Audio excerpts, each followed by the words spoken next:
Yes, reka mbasuhuze kandi mbifurize kugira ibihe byiza nshuti bakunzi ba Ibendera TV, kaze amakuru yo kuri uyu munsi. Turi kuwa gatanu tariki 31 ukwakira muri uyu mwaka 2025, mbabwira ko turi no ku munsi wa nyuma w'uku kwezi. Ubwo rero mbashimira cyane abo twabanye muri uku kwezi. Reka rero munyemerere nubundi banze tubagezeho amakuru aramutse muri uru rukerera. Ni amakuru tubabwira ko tayari nzibira hasutswe abandi basirikare benshi cyane baje kurwana n'abarwanyi b'intare za Sarambwe, n'abarwanyi baturutse mu gihugu cy'u Burundi, abandi baturuka i Kinshasa. Aba rero bakaba baje gutanga umusada ku rugamba ruherereye ahangaha. Mu yandi makuru turabwira ko abacanshuro bagera kuri 20 bose bamaze kurasirwa muri Repubulika Iharanira Demokarasi ya Kongo. Ndakubwira neza aho abangaba abamaze kurasirwa. Ndaza kandi kukubwira ko imirwano muri Masisi ahitwa Nete muri groupema ya Bogabo hatewe bombe ziremereye cyane. Amakuru aturuka aravuga ko Wazalendo abatatu barashwe tayari ubu bamaze gupfa.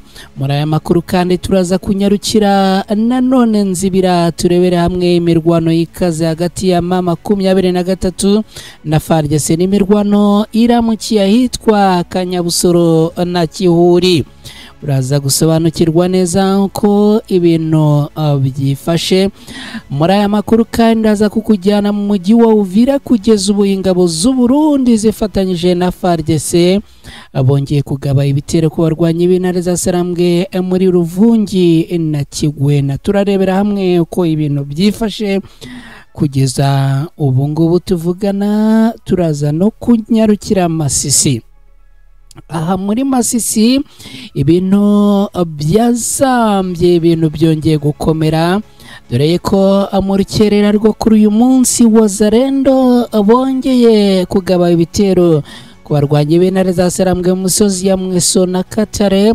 Aha Katare wumva na gace gaherereye haruguru ya Bogabo muri Nete. Uraza gusobanukirwa rero uko ibintu byifashe, dore ko uyu munsi ahangaha ariho haramukiye imirwano. Aho hose abarwanyi b'intare za Sarambwe bakaba bongeye kugenda bakora udushya n'udutendo. Muri Rucuru abarwanyi b'intare za Sarambwe bakaba bongeye gusekurana muri Bishusha na FARDC na aba Wazalendo. Ndaza kugenda nkubwira uko ibintu byifashe hirya no hino muri iki gihugu cya Repubulika Iharanira Demokarasi ya Kongo, ariko unyemerere ngusabe akantu gatoya cyane, unkorere like hasi aho ngaho niba bamaze kugera hano. Rwose niba udukunda kandi ukaba uramutse nta kibazo ufite, nyemerera unkorere like hasi aho ngaho, unyemerere umene igitekerezo cyawe, unyandikira akajambo gato cyane uti turi kumwe, cyangwa se uti turabakurikiye 5 rimwe na rimwe. Ibi ni bimwe mu bidutera imbaraga zo gukomeza gukora no kuba akurikiranira aya makuru mu bihe bitandukanye no mu bice bitandukanye. Hanyuma rero mwese duhuriye kuri iyi mapu igaragaza Bogabo, aho amabombe yamaze guterwa ku bwinshi ndetse akaba yahitanye Abazalendo bagera kuri 3. Munyemerere ibintu tubigenze gukiye mu kanya ngaruke izi nkuru zose nzisasanura 5 akantu ku kandi. Narakubwiye aha niho honyine hizewe ushobora kugera ukasanga amakuru y'umwimerere kandi afite fagite zifatika.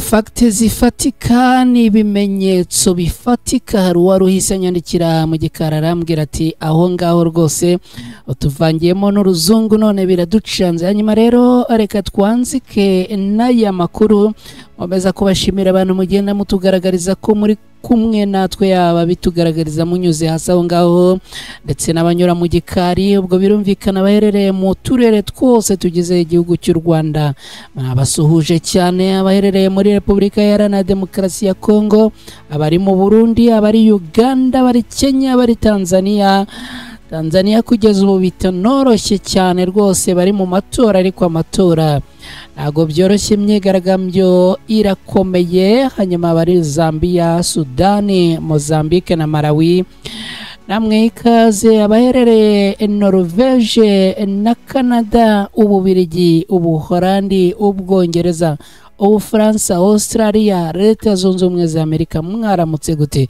Ugende mu mayambo hasi aho ngaho munambwire niba turi kumwe. Hanyuma rero tayari inzibira hasutswe abarundi benshi cyane n'abasirikare benshi bibumbiye hamwe n'abasirikare b'u Burundi, igisirikare cya FARDC, aba bose bakaba baje kurwana n'abarwanyi b'intare za Sarambwe. Bikaba bivugwa ko aha haraye hageze imodoka ebyiri zose zo mu bwoko bwa Tata zuzuye abarundi na FARDC, uretse izi modoka ebyiri zuzuye abasirikare kandi bikaba bivugwa ko ngo hari n'indi modoka yaje bakurikiye ihetse ibikoresho byuzuye by'izindwanyi, aho bivugwa ko abasirikare harimo n'abambutse bava mu Burundi vuba. Amakuru avuga ko ku isaha y'isa 4 z'ijoro, ni ukuvuga saa 4 zishyira saa 5 z'ijoro, n'iri joro ritambutse aribwo izi modoka rero zagaragaye zinjira mu bice bitandukanye bisatira Nzibira. Amakuru akavuga ko abamanukanye n'ibikoresho byabo byose. Ku rundi ruhande ariko abarwanyi b'intare za Sarambwe abavuga yuko ibi bitabateye ubwoba, ndetse bakavuga yuko icyo abaharanira ari ukurenganura no kurokora abanyekongo bose. Rero ko urugamba urwo ari rwo rwose bazarurwana, yaba urw'ibiganiro bazabyitabira, yaba urw'amasasu bazarurwana kugeza ku munota wa nyuma. Mu yandi makuru, reka tubabwire ko abacanshuro bagera kuri 20 bose bamaze kuraswa. Amakuru avuga ko abacanshuro nyuma yo gusogongera ku rugamba imiriro n'amasasu by'abarwanyi b'intare za Sarambwe, izi ntare za Sarambwe ngo zatangiye kubakoramo akazi gakomeye cyane.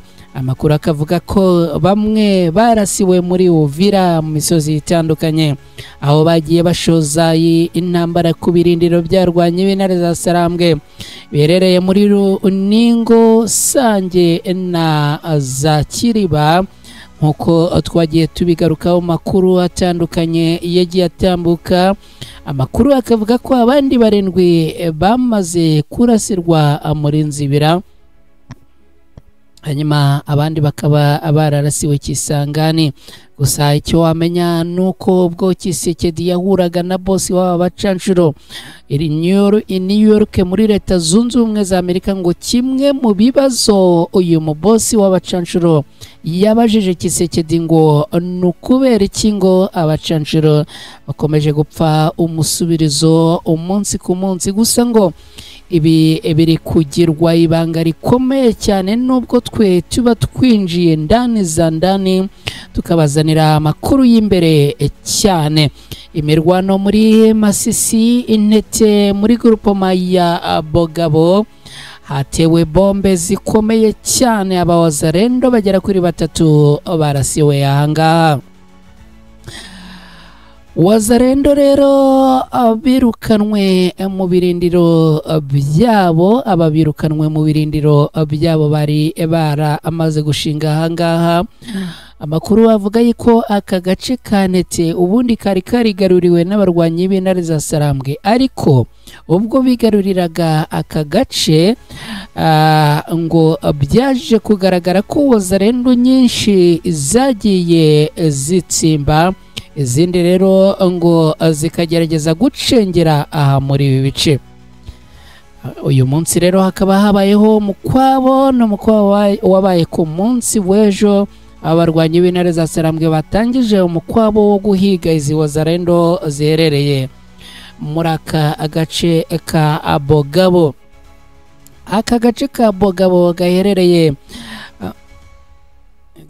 muri Ntete, ni agace kari munsi ya Katare na Bino, ni ku ruhande, naho aka gace kandi kakaba kegereye ahitwa Kisuma, ni hepfo, hakaza na Kinigi na Kibahi bari n'ubundi mu bice byo ku rundi ruhande rwahagana hepfo.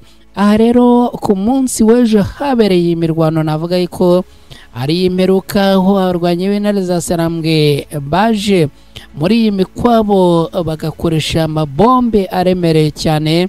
Kugeza ubu ngubu wazarendo bagera kuri 3 barasiwe ahangaha kugeza ubu, kandi imikwabo muri ibi bice ikaba ikomeje. Ntete rero yabaye tombe mu minsi yashize nk'uko nari mbigarutseho, ubwo hafatwaga n'abarwanyi b'intare za Sarambwe. Abawazarendo rero baje kugira gutya abagenda abacengera mu bice by'ahangaha, maze bakomeza kujya bagaba ibitero, abandi bahungabanya umutekano. Aya makuru rero yaje kumenyekana ku barwanyi b'intare za Sarambwe ku munsi w'ejo. Rero bakaba baratangije imikwabo simusiga ahangaha. Kugeza ubu ngubu iyi mikwabo ikaba igikomeje yo guhiga izi wazarendo, dore ko zikomeje guhura n'uruva gusenya. Reka twongere dukubitire nzibira tubabwire ko imirwano yikaze hagati ya M23 na FARDC iramukiye mu misozi ya Kanyabusoro na Kihuri. Kuri uyu wa gatanu tariki 31 ukwakira muri uyu mwaka, imirwano iramukiye mu misozi ya Kanyabusoro na Kihuri, ni muri grupoma ya Nzibira. Hakaba hari harinzwe, ariko abarwanyi bo ku ruhande rwa leta ya Kongo bakaba abongeye kuhinjirira bagatangira kurasa ku barwanyi b'intare za Sarambwe. Amakuru avuga yuko muri imisozi ngo hari hasanzwe hari ibirindiro by'izi ngabo zirwana ku ruhande rwa leta ya Kongo FARDC, bari kumwe n'abarundi na wazarendo. Nk'uko rero amakuru aturuka muri aka gace yabitangaza, imirwano ngo yatangiye mu masaha y'ijoro yo ku wa 30 rishyira kuri uyu munsi tariki 31 ukwakira muri uyu mwaka. Ubwo abarwanyi b'intare za Sarambwe rero ngo batangiraga guhangana n'ibi bitero, ngo byaje kugaragara yuko ahangaha hashobora kuba n'abasirikare b'u Burundi tayari baraye bageze aha ngo bahise binjira mu mirwano. Ibi rero bikaba birimo gusaba abarwanyi b'intare za Sarambwe ngo gukoresha imbaraga zo ku rwego rwo hejuru. Amakuru akavuga yuko ndetse ngo batangiye kugenda bakoresha za rapigi n'ibindi bitwaro biremereye cyane cyane muri iyi misozi ya Kanyabusoro. Abarwanyi b'intare za Sarambwe rero ngo bakaba barimo kurwana no gusubiza inyuma no guhagarika ibitero bongeye kugabwaho n'abasirikare bo ku ruhande rwanirira leta ya Kongo. Umwe mu baturage baherereye hafi mu bice byitegeye iyi misozi yagize ati, twabyutse twumva amasasu menshi yava mu misozi hagati masaha y'isa 8 zishyira isa 9 z'ijoro, hakaba aribwo ngo hari hatangiye kumvikana amasasu menshi kandi ku mpande zombi. Reka rero twerekeze Uvira, mbabwire ko kugeza ubu ingabo z'u Burundi zifatanyije na FARDC na wazarendo bongeye kuramuka abahanganye n'abarwanyi b'intare za Sarambwe muri Ruvungi na Kigwena kuva mu masaha y'ijoro yo kuri uyu wa 30 rishyira kuri uyu wa 31. Amakuru aravuga yuko muri misozi ya Runingo, Ruvungi na Kigwena hongeye kumvikana amasasu, aho ingabo zo ku ruhande rwa leta ya Kongo ni FARDC ni FDNB ndetse na wazarendo ngo bongeye kugaba ibitero ku barwanyi b'intare za Sarambwe. amakuru yemeza ko abarwanyi b'intare za Sarambwe rero ngo bari bamaze iminsi muri ibi bice bya Runingo na Sange ngo bongeye gusemburwa n'abarwanyi b'intare n'abarwanyi bo ku ruhande rwa leta ya Kongo. Ibi rero bikaba byaje gutera uburakari bituma abarwanyi b'intare za Sarambwe nabo bamera nk'intozi zikojejwemo hagati, bakaba rero batangiye kurasana n'abarwanyi bo ku ruhande rwa leta ya Kongo. Amakuru avuga ko rero ubu rugamba rwamaze kwambikana, nubwo ngo mu masaha y'igicuku habanje kugenda humvikana amasasu makeya, ariko ubu tuvugana ngo urugamba rukaba rwambikanye.